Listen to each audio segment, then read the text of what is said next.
Good morning, everyone. I am Glenmark B. Luperme, and this is my video recording regarding of my activity. And this is called the Philippine Arts and Crafts Find an Indigenous Related Object.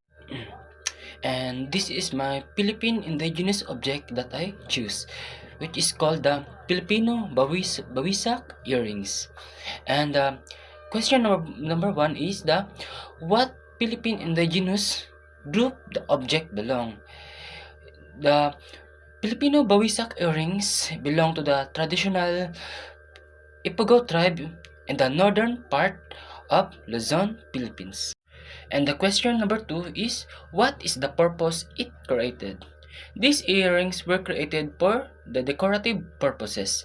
They are made with beads and shells, and the bottom shell design have been described as either representing for butterflies or a certain item of male generative anatomy.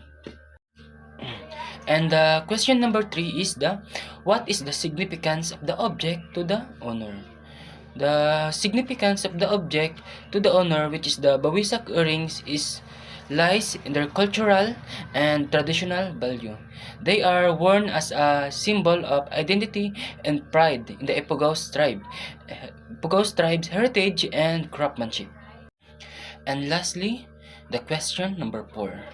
What can the object tell to the indigenous group it belongs? The Bawisak earrings reflect the artistic skills and the creativity of the Ipugao's tribe. They showcase the tribe's mastery and beadwork as well as their connection to the nature through the representation of butterflies.